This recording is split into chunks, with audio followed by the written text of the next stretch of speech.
नमस्कार आसंतु जानिबा आज सकाळ 10टी मुख्य खबर। 3 मास मिलिबनी राशन, सुभद्रा योजना, आवास योजना, सीएम किसान, आयुष्मान कार्ड एपरि केतेक गुरुत्वपूर्ण खबर आजिर वीडियो माध्यम रे आपण जानि परिबे। सेति वीडियो को लाइक करी चैनल को निश्चित सब्सक्राइब करिवे। तेबे प्रथम खबर 3 मास मिलिबनी मागणा राशन। ओडिशा राशन कार्ड धारक पई एक गुरुत्वपूर्ण खबर। जदि आपण मागणा चाउल एवं गहम पाइयाकु चाहुचंती तेबे अगस्त 31 पूर्वरु ई-केवाईसी प्रक्रिया समाप्त करिबा जरूरी। सरकार को निर्देश अनुसार जे माने एई प्रक्रिया संपूर्ण करिवे नै सेमानको राशन कार्ड माध्यम रे आगामी 3 मास पई मागणा राशन मिलिबो नाही। सरकार को सूचना अनुसार 5 वर्ष बयसर पिलांकु छाडी अन्य समस्त राशन कार्ड यूनिट पई ई-केवाईसी करिबा बाध्यतामूलक।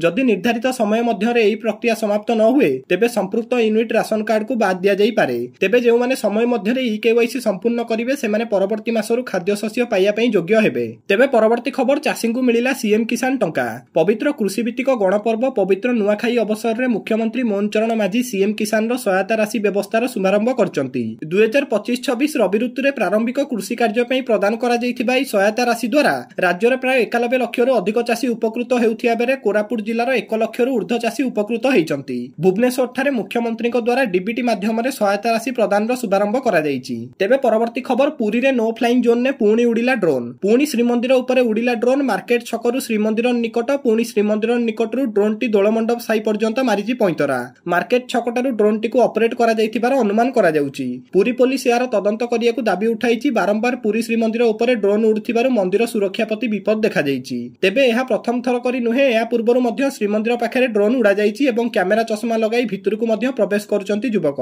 तेबे बारंबार एभली काईकि घटुछि एहाकु नै तदंत करियाकु दाबी करचंती पुरीवासी।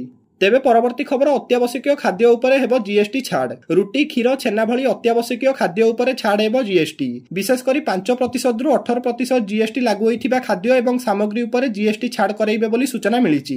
क्षीर, पैकेट छेना, पिज्जा, ब्रेड उपरे जीएसटी शून्य लागू हेबो। सेहिपरि 18% जीएसटी लागू होइथिबा परोटा उपरे मध्य जीएसटी छाड़ कराजिबो। एनै प्रस्ताव आस्तिबार सूचना मिलिछि। सेहिपरि पाठ्य उपकरण उपरे मध्य जीएसटी छाड़ हेबो। मैप, हाइड्रोग्राफिक चार्ट, आटलास, सब प्रकार पेंसिल, कांथ मैप, प्रिंटेड चार्ट, नोटबुक आदि शिक्षा क्षेत्र जनित सामग्री उपरे जीएसटी छाड़ हेबो। एसबु उपरे 12% टैक्स लागू करा जाइछि। एहा द्वारा गरीब एवं मध्यवित्त लोकंक उपरे टैक्स भार कमिबो। एनै आसंता सप्ताह रे दिल्ली रे हेबाकु थिबा 56तम जीएसटी काउंसिल बैठक रे चूड़ांत निष्पत्ति हेबार अछि। तेबे परवर्ती खबर निर्माण हेबो विपर्जय सहनशील रास्ता। ओडिशा एक प्राकृतिक विपर्जय प्रवण राज्य। प्रति वर्ष बन्या, बात्या भली प्राकृतिक दुर्विपाक जोगु रास्ता नष्ट हेबा सहित बाह्य जगतरु लोक विच्छिन्न होई जांती। एहाकु दृष्टि रखी राज्य सरकार ग्राम उन्नयन विभाग पक्षरु एक स्थायी भित्तिक विपर्जय सहनशील रास्ता निर्माण करियाकु लक्ष्य रखिचंती। जेउथिरे रास्तार मरामती बारंबार आवश्यक पड़िबो नाही एवं विपर्जय रे धोई जिवो नाही। रास्ता निर्माण परे ताहा अतिक्रम रे 5 वर्ष पर्यंत तिष्टि रहिबो। एहा विपर्जय प्रवण अंचल जीवन रेखा पाल्टियो बोली ग्राम उन्नयन विभाग पक्षरु जारी मार्गदर्शिका रे कुआ जाइछि। तेबे परवर्ती खबर लघुचापर प्रभाव आसंता 30 जाय वर्षा संभावना। उत्तर पश्चिम बंगोपसागर एवं ओडिशा उपकूल रे सृष्टि होइथिबा लघुचाप एबे स्पष्ट चिन्हित लघुचाप रे परिणत होइछि। 24 घंटा रे एहा पश्चिम उत्तर दिगरे मुहाइबो बोली आंचलिक पाणीपाग केन्द्र पक्षरु कुआ जाइछि। तेबे 3 तारिख रे पुणी एक लघुचाप क्षेत्र सृष्टि हेबो। एहा विशेष करी बळुआ हेबो नै बोली वरिष्ठ पाणीपाग विशेषज्ञ प्रोफेसर सुरेंद्रनाथ पशुपालक आकलन करिसंती। तेबे परवर्ती खबर नकली सुना बंधक रखी बैंक रु लुटुथिले ऋण टंका। एपरि एक अभिनव चोर को आज गिरफ करिछि ब्रह्मपुर पुलिस। सेमाने हेले बालेश्वर अंचल विश्वजीत कर एवं एसके मजनूर एवं उत्तर प्रदेश रो अभिनव श्रीवास्तव। सेमानक ठारु 175 ग्राम रो नकली सुना जब्त करा जाइछि।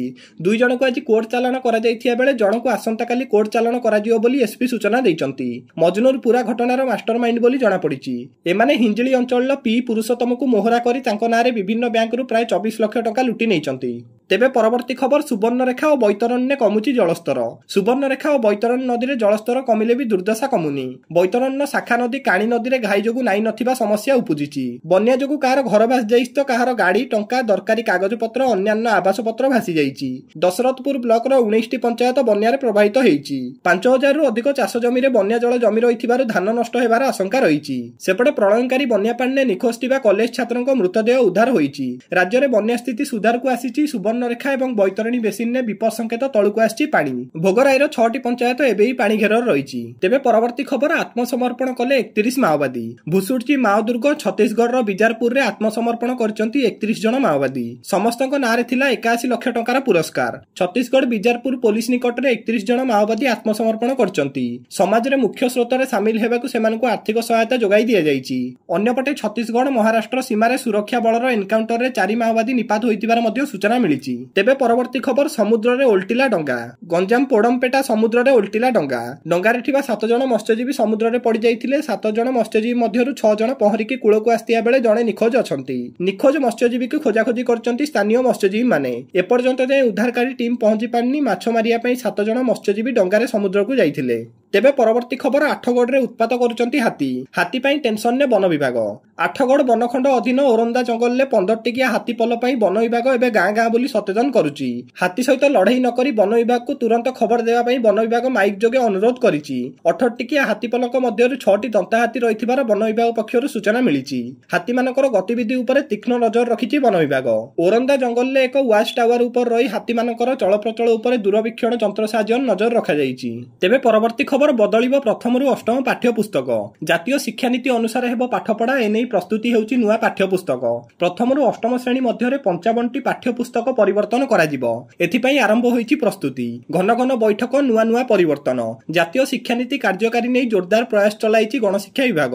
ପ୍ରଥମରୁ ଅଷ୍ଟମ ଶ୍ରେଣୀ ମଧ୍ୟରେ 55ଟି ପାଠ୍ୟପୁସ୍ତକ ପରିବର୍ତ୍ତନ କରାଯିବ। ଏନସିଆରଟି ଢାଞ୍ଚାରେ ପ୍ରସ୍ତୁତ ହେବ ପାଠ୍ୟପୁସ୍ତକ। ବର୍ତ୍ତମାନ ସୁଦ୍ଧା 24ଟି ପୁସ୍ତକ ପ୍ରସ୍ତୁତ ହୋଇସାରିଛି। ଅକ୍ଟୋବର ଶେଷ ସୁଦ୍ଧା ଆଉ 17ଟି ବହି ପ୍ରସ୍ତୁତ ହେବ ବୋଲି ଗଣଶିକ୍ଷା ମନ୍ତ୍ରୀ କହିଛନ୍ତି। ଶିକ୍ଷାରେ ସଂସ୍କାର ସହିତ ଛାତ୍ରଛାତ୍ରୀଙ୍କୁ ଗୁଣାତ୍ମକ ଶିକ୍ଷା ପ୍ରଦାନ କରିବା ପାଇଁ ଜାତୀୟ ଶିକ୍ଷାନୀତି କାର୍ଯ୍ୟ କରିବା ପାଇଁ ଜୋର ଦେଇଛି ଗଣଶିକ୍ଷା ବିଭାଗ। ଭାରତୀୟ ସଂସ୍କୃତି, ପରମ୍ପରା ତଥା ଗୌରବମୟ ଇତିହାସକୁ ଆଧାର କରି ପାଠ୍ୟପୁସ୍ତକ ପ୍ରସ୍ତୁତ କରାଯାଇଛି। ତେବେ ପରବର୍ତ୍ତୀ ଖବର ଲୁଟ୍ ଘଟଣାରେ ପ୍ରବଚକ ଗିରଫ। ୟୁଟ୍ୟୁବ ଚ୍ୟାନେଲରେ ପ୍ରବଚନ ଦେଉଥିବା ଜଣେ ଭଣ୍ଡ ପ୍ରବଚକ ଇତିମଧ୍ୟରେ ଗିରଫ ହୋଇଛନ୍ତି। ଭରତପୁର ଥାନା ଖଣ୍ଡଗିରି ବାରି ଲୁଟ୍ ଘଟଣାରେ ଏହି ପ୍ରବଚକ ଜଣକୁ ଗିରଫ କରାଯାଇଛି। ତାଙ୍କଠାରୁ 200 ଗ୍ରାମ ସୁନା, 1 ଲକ୍ଷ କ୍ୟାସ୍, ବାଇକ୍ ଏବଂ ଲୁହା ରଡ୍ ଜବତ ହୋଇଛି। ବ୍ୟକ୍ତି ଜଣକ କଟକର। ସେ ଏକ ୟୁଟ୍ୟୁବ ଚ୍ୟାନେଲରେ ପ୍ରବଚନ ଦେଉଥିଲେ। ଚୋରି କରିବା ଅପରାଧ, ଏହାକୁ କିପରି ରୋକାଯାଇପାରିବ ସେ ସମ୍ପର୍କରେ ଲୋକମାନଙ୍କୁ ପ୍ରବଚନ ଦେଉଥିଲେ। ମାତ୍ର ନିଜେ ଚୋରି କରି ବନ୍ଧା ହୋଇଥିବା ଘଟଣା ସମସ୍ତଙ୍କୁ ଆଶ୍ଚର୍ଯ୍ୟ କରିଛି। ତେବେ ଶେଷ ଖବର ସେପ୍ଟେମ୍ବର ଦ୍ୱିତୀୟ ସପ୍ତାହରୁ ଆରମ୍ଭ ହେବ କୁକୁର ଗଣନା। ସେପ୍ଟେମ୍ବର ଦ୍ୱିତୀୟ ସପ୍ତାହରୁ ବିଏମ୍ସିରୁ ଆରମ୍ଭ ହେବ କୁକୁର ଗଣନା। ଏନେଇ ସୂଚନା ଦେଇଛନ୍ତି ବିଏମ୍ସି କମିଶନର ଚଞ୍ଚଳ ରାଣା। ଭେଟନାରୀ ଡାକ୍ତରଙ୍କ ପରାମର୍ଶରେ ପ୍ରତି ୱାର୍ଡରେ ଗଣନା ହେବ। ପ୍ରତି ୱାର୍ଡ ପାଇଁ 3ରୁ 4 ଜଣ ଅଧିକାରୀ କୁକୁର ଗଣନା କାର୍ଯ୍ୟରେ ନିୟୋଜିତ ହେବେ। 10 ଦିନ ମଧ୍ୟରେ ଭୁବନେଶ୍ୱରରେ ଗଣନା ଶେଷ ହେବ। ଭୁବନେଶ୍ୱରରେ କେତେ କୁକୁର ଅଛନ୍ତି ତାର ଗଣନା 10 ଦିନ ପରେ ଜଣାପଡ଼ିବ। ତେବେ ବିଏମ୍ସି କୁକୁର ଗଣନାରେ ସ୍ୱଚ୍ଛ ସାଥୀ, ସଫେଇ କର୍ମୀ, ବିଏମ୍ସି ଅଧିକାରୀ ସାମିଲ ହେବେ। ଗଣନା ପୂର୍ବରୁ ବିଏମ୍ସି ପକ୍ଷରୁ ସମସ୍ତଙ୍କୁ ସ୍ୱତନ୍ତ୍ର ପ୍ରଶିକ୍ଷଣ ଦିଆଯିବ। ବିଏମ୍ସି କମିଶନରଙ୍କ କହିବା ଅନୁସାରେ ଭୁବନେଶ୍ୱରରୁ 40ରୁ 45 ହଜାର କୁକୁର ଥିବାର ଅନୁମାନ କରାଯାଉଛି। ତେବେ ଏହି ଗଣନା ପରେ ସହରରେ କେତେ କୁକୁର ଅଛନ୍ତି ତାର ପ୍ରକୃତ ତଥ୍ୟ ଜଣାପଡ଼ିବ। ଦର୍ଶକ ବନ୍ଧୁ, ପ୍ରତିଦିନ ଗୁରୁତ୍ୱପୂର୍ଣ୍ଣ ଖବର ଜାଣିବା ପାଇଁ ଆମ ଚ୍ୟାନେଲକୁ ନିଶ୍ଚିତ ସବସ୍କ୍ରାଇବ କରନ୍ତୁ। ଜୟ ଜଗନ୍ନାଥ, ଧନ୍ୟବାଦ।